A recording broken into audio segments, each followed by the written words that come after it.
আমি দেখছি মুসলিম ভাইয়েরা কমেন্ট সেকশনে বারবার এটা লিখছে যে যিশু ঈশ্বর নয়, যিশু কেবল একজন নবী। তারা এটা বলছে কারণ কিছু মুসলিম প্রচারক যেমন জাকির নায়েক, মোহাম্মদ দিদাদের মতো লোকেরা তাদেরকে এটা শেখাচ্ছে যেন তারা এমন কথা বলে। আসুন দেখা যাক এই জাকির নায়েক এমন কি মুসলিম লোকেদেরকে বলছে যেটা অন্ধ হয়ে সেই কথায় বিশ্বাস করে মুসলিম ভাইয়েরা ফলো করছে আর আমাদেরকে প্রশ্ন করছে। बाइबल में एक भी वर्स नहीं है, there is not a single unambiguous statement in the complete Bible where Jesus Christ, peace be upon him, himself says that I am God or where he says worship me. एक भी unambiguous साफ जाहिर verse नहीं है जिसमें ईसा अलैहिस्सलाम खुद कहते हैं कि मैं खुदा हूं या कहते हैं कि मेरी इबादत करो। कहीं भी बाइबल में उन्होंने खुदा होने का दावा नहीं किया। তারা চায় একটা স্পষ্ট শব্দ বাইবেলের মধ্যে যেখানে যিশু নিজে বলেছেন আমি ঈশ্বর অথবা আমার আরাধনা করো, না এর থেকে বেশি না এর থেকে কম। তাদের কথা অনুযায়ী এটা যদি না হয় তাহলে এটা প্রমাণিত হয় যে যিশু ঈশ্বর নয়। এই ভিডিওটির শেষে এটা পরিষ্কার হয়ে যাবে যে যিশু নিজেকে ঈশ্বর রূপে প্রকাশ করেছেন না করেননি। তাই এই ভিডিওটি শেষ পর্যন্ত দেখুন। মুসলিমদের কথা অনুযায়ী যদি যিশু তাদের মতো করে এইভাবে কথা না বলে তাহলে যিশু ঈশ্বর হবে না। আচ্ছা ঠিক আছে, এই বিষয়ে যাওয়ার আগে আমি মুসলিম ভাইদের জন্য একটা প্রশ্ন করতে চাই। যে প্রশ্ন তোমরা আমাদেরকে করছো ঠিক একই রকম প্রশ্ন আমি তোমাদেরকে করতে চাই। যিশু কোথায় বলেছেন আমি ঈশ্বর নই অথবা আমার আরাধনা করো না? ওহো, কোনো উত্তর নেই। আচ্ছা ঠিক আছে, আরও একটা সহজ প্রশ্ন আমি করছি। তোমরা তো বিশ্বাস করো যে যিশু কুমারী মরিয়মের থেকে জন্মগ্রহণ করেছিলেন, যিশু মসিহা, যিশু ঈশ্বরের শব্দ, যিশু ঈশ্বরের কাছ থেকে আসা আত্মা, কারণ কোরআন এটা তোমাদেরকে বলে। চ্যাপ্টার 345 এবং 4:171।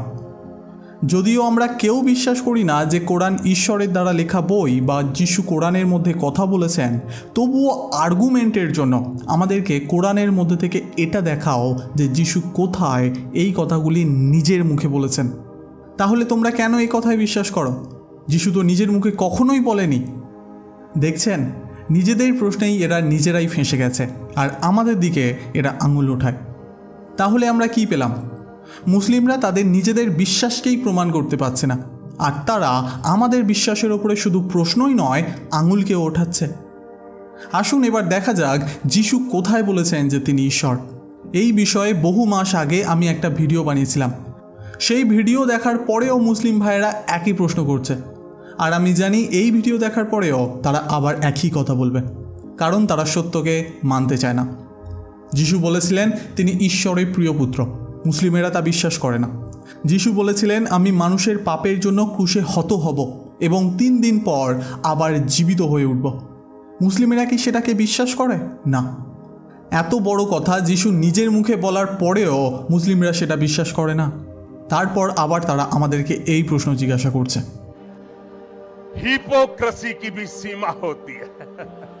কিন্তু আমি এই ভিডিওটা সেই মুসলিম ভাই ও বোনেদের জন্য বানাচ্ছি যারা সত্য ঈশ্বরকে খুঁজছে। আসুন এই ভিডিওটা শুরু করা যাক সেই পুরনো নিয়মে 2টি ভবিষ্যৎবাণী দিয়ে যেটা যিশুর জন্য করা হয়েছিল। সেই কারণে প্রভু স্বয়ং তোমাদের এক চিহ্ন দেবেন। কে দেবেন? ঈশ্বর নিজে। এক কুমারী কন্যা গর্ভবতী হবে ও এক পুত্র সন্তানের জন্ম দিয়ে তার নাম ইম্মানুয়েল রাখবে। অর্থাৎ কুমারী থেকে এক সন্তান জন্মাবে, তার নাম কি হবে? ইম্মানুয়েল। এর মানে কি? ইম্মানুয়েল কথার অর্থ হলো আমাদের সঙ্গে ঈশ্বর। আর এই ভবিষ্যৎবাণী বাস্তবে পরিণত হয় মথি তার 1 অধ্যায়। পবিত্র আত্মার দ্বারা কুমারী মরিয়মের মাধ্যমে প্রভু যীশু খ্রিস্ট এই পৃথিবীতে আসেন। তার নাম কি? ইম্মানুয়েল, আমাদের শহীদ ঈশ্বর। 2য় পত্রা দেখুন, কারণ আমাদের জন্য এক শিশুর জন্ম হয়েছে, আমাদের কাছে এক পুত্র সন্তান দেওয়া হয়েছে, রাজ্যের শাসনভার তাহারই কাঁধে দেওয়া হবে, আর তাকে বলা হবে আশ্চর্য পরামর্শদাতা, পরাক্রমী ঈশ্বর, চিরন্তন পিতা, শান্তিরাজ। যে যিশু জন্মাবে তার নাম কি হবে? পরাক্রমী ঈশ্বর। কে বলছে এই কথা? পুরাতন নিয়মে যিশাইয় নবী বা ভাববাদী যিশু এই পৃথিবীতে আসার প্রায় 700 বছর আগে এই কথা লিখছেন। এবারে যিশুর কথায় আসা যাক। আমরা দেখব যোহন তার 5:23 সেখানে যিশু বলছেন, যেন সকলে যেমন পিতাকে সমাদর করে তেমনি পুত্রকেও সমাদর করে। পুত্রকে যে সমাদর করে না সে পিতাকেও সমাদর করে না যিনি তাহাকে পাঠাইয়াছেন। যিশু এখানে বলছেন, পিতা ঈশ্বরকে তোমরা যেমন সম্মান করো ঠিক তেমনি পুত্র অর্থাৎ আমাকেও সম্মান করো। অর্থাৎ পিতাকে তোমরা যেভাবে আরাধনা করো আমাকেও ঠিক সেইভাবে আরাধনা করো। কেন আমরা তাকে পিতা ঈশ্বরের মতো সম্মান দেব, তার আরাধনা করব? কারণ তার আগের পদে বলছে, কারণ পিতা কাহারও বিচার করে না কিন্তু সমস্ত বিচারভার পুত্রকে দিয়েছেন। কি? সমস্ত মানুষের বিচার তো ঈশ্বর করবে, কিন্তু যিশু এখানে বলছে আমি সমস্ত মানুষের বিচার করব। তাহলে যিশু কে? যিশু যদি সাধারণ মানুষ, সাধারণ নবী হয়ে থাকে, তাহলে যিশুর মতো কথা কেন মোহাম্মদ বলতে পারেনি যে তোমরা আল্লাহকে যেমন সম্মান করো আমারও তেমন সম্মান করো, আমাকেও তেমন আরাধনা করো? সে বলতে পারে না, কারণ তার কোনো অধিকার নেই, কিন্তু যিশুর রয়েছে। যিশু পরিষ্কারভাবে দেখাচ্ছে তিনি ঈশ্বর এবং তিনি সমস্ত মানুষের বিচারকর্তা। যিশু এখানেই থামেননি, আগে বলছেন, আর তিনি তাহাকে বিচার করিবার অধিকার দিয়াছেন, কেননা তিনি মনুষ্যপুত্র। ইহাতে আশ্চর্য মনে করিও না, কেননা এমন সময় আসিতেছে যখন কবরস্থ সকল তাহার রব শুনবে। কার রব? যিশুর শব্দ, যিশুর রব। এবং যাহারা সৎকার্য করিয়াছে তাহারা জীবনের পুনরুত্থানের জন্য, ও যাহারা অসৎ কার্য করিয়াছে তাহারা বিচারের পুনরুত্থানের জন্য বাহির হইয়া আসিবে। যিশু এখানে বলছে শেষ দিনে তিনি সবার বিচার করবেন এবং তার শব্দ শুনে মৃতেরা পুনরুত্থিত হবে। কার শব্দ শুনে মৃতদের পুনরুত্থিত হওয়া উচিত?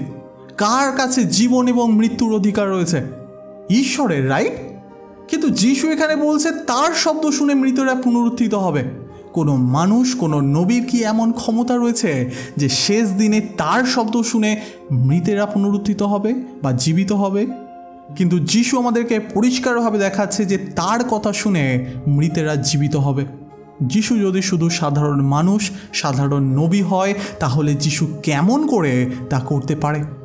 তাহলে যিশুকে সাধারণ মানুষ না সর্বশক্তিমান ঈশ্বর? এতে কোনো সন্দেহ নেই যে যিশু মোহাম্মদেরও ঈশ্বর এবং শেষ দিনে তিনি সমস্ত মানুষের, এমনকি মোহাম্মদেরও পাপের বিচার করবে। আমরা যদি আগে দেখি, যিশুকে ক্রুশবিদ্ধ হওয়ার ঠিক আগের সময় যখন মহাযাজকের সামনে যিশুকে নিয়ে আসা হয়েছিল, তখন তারা যিশুকে কি জিজ্ঞাসা করে এবং যিশু কি উত্তর দেয়, আসুন সেটা দেখি। মহাযাজক তাহাকে জিজ্ঞাসা করিলেন, তুমি কি সেই খ্রিস্ট, পরম ধন্যের পুত্র? যিশু কহিলেন, আমি সেই। আর তোমরা মনুষ্যপুত্রকে পরাক্রমে দক্ষিণ পার্শ্বে বসিয়া থাকিতে ও আকাশের মেঘসহ আসিতে দেখিবে। তখন মহাযাজক আপন বস্ত্র ছিঁড়িয়া কহিলেন, আর সাক্ষীর আমাদের কি প্রয়োজন? তোমরা তো ঈশ্বর নিন্দা শুনিলে। যিশু এখানে বলছে তিনি পরমধন্য ঈশ্বরের পুত্র। তাই নয়, তার সাথে তিনি এটাও বলছেন যে তিনি পিতা ঈশ্বরের ডান দিকে বসে থাকবেন আর সমস্ত মানুষ তা দেখবে। যিশু এমন কি বলেছে যার জন্য মহাযাজকেরা নিজেদের কাপড়কে ছিঁড়ে ফেলে এবং বলে যে এটা ঈশ্বর নিন্দা? কারণ তারা জানে মনুষ্যপুত্র টাইটেলের মানে কি। পুরানো নিয়মে দানিয়েল এক দর্শন দেখেন। কেমন দর্শন? আমি রাত্রিকালীন দর্শনে দৃষ্টিপাত করিলাম, আর দেখো আকাশের মেঘ সহকারে মনুষ্যপুত্রের ন্যায় এক পুরুষ আসিলেন। তিনি সেই অনেক দিনের বৃদ্ধের নিকটে উপস্থিত হইলেন আর তাহার সম্মুখে আনিত হইলেন, আর তাহাকে কর্তৃত্ব, মহিমা ও রাজত্ব দত্ত হইল। লোকবৃন্দ ও জাতি ভাষাভাষীকে তাহার সেবা করিতে হইবে। তাহার কর্তৃত্ব অনন্তকালীন কর্তৃত্ব, তাহার লোপ পাইবে না এবং তাহার রাজ্য বিনষ্ট হইবে না। অসাধারণ এক বাক্য। যিশু এই পৃথিবীতে আসার বহু বছর আগে দানিয়েল ঈশ্বরের কাছ থেকে এক দর্শন পাচ্ছেন যে মনুষ্যপুত্রের মতো এক ব্যক্তি আসবে আর সমস্ত জাতির মানুষ, সমস্ত ভাষাভাষী মানুষ তার সেবা করবে, তাকে আরাধনা করবে। কারণ সমস্ত কর্তৃত্ব, সমস্ত অধিকার স্বর্গের এবং পৃথিবীর তার কাছে রয়েছে। কার কাছে সমস্ত অধিকার থাকবে? মনুষ্যপুত্রের কাছে। যিশু বলছে আমি সেই মনুষ্যপুত্র, আর আমি ঈশ্বরের ডান দিকে বসে থাকব এবং আকাশের মেঘরথে আসব। এই মনুষ্যপুত্র, এই টাইটেল, এই নাম কেবলমাত্র যিশুকে দেয়া হয়েছে। তাহলে যিশু কি নিজের ঈশ্বর হওয়ার দাবি করছেন না করেননি? এছাড়াও মথি তার 28 অধ্যায়ে যিশু পরিষ্কার রূপে বলছেন, স্বর্গ ও পৃথিবীর সমস্ত অধিকার আমার কাছে রয়েছে। আজকের এই শেষ অংশ প্রকাশিত বাক্যে যিশু বলছেন, দেখো আমি শীঘ্রই আসিতেছি এবং তোমাদের দাতব্য পুরস্কার আমার সহবর্তী, যাহার যেমন কার্য তাহাকে তেমনই ফল দেব।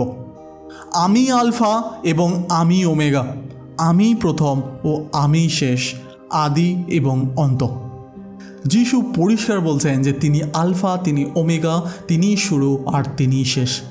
কে শুরু আর কে শেষ? কে সৃষ্টির আগে ছিল আর শেষেও থাকবে? কেবলমাত্র ঈশ্বর, রাইট? কিন্তু সেই কথা যিশু নিজে বলছেন। তাহলে তিনি কে?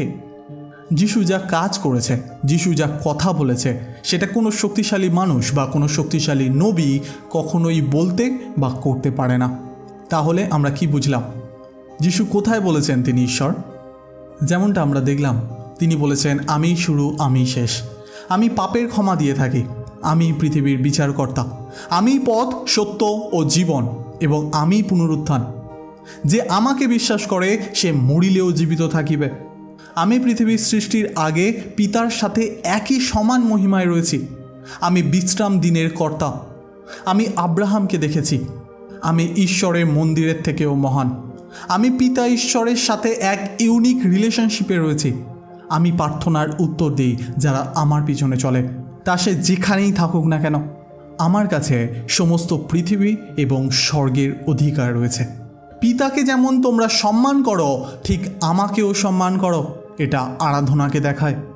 এটা কোনো সাধারণ ব্যক্তির কথা নয়, এটা কোনো শক্তিশালী নবীর কথাও নয়। এই সমস্ত কথা কেবলমাত্র ঈশ্বর বলতে পারে, আর যিশু পরিষ্কার রূপে এই কথা বলছেন। প্রিয় মুসলিম ভাই ও বোনেরা, যিশু 2 হাত তুলে আপনাদের দিকে তাকিয়ে আছে যে আপনারা কখন তার কাছে ফিরে আসবেন, কখন সত্যকে আপনারা বেছে নেবেন। যিশু আপনাদেরকে ভালোবাসে। সে আপনাদের সমস্ত পাপকে ক্ষমা করতে চায়। সে আপনাদেরকে নতুন জীবন দিতে চায়। যদি আপনারা আপনাদের পাপকে স্বীকার করে যিশুর কাছে ক্ষমা চান এবং তার কাছে নিজের জীবনকে সমর্পণ করেন, সে আপনাকে ক্ষমা করবে এবং আপনাকে নতুন জীবন দেবে।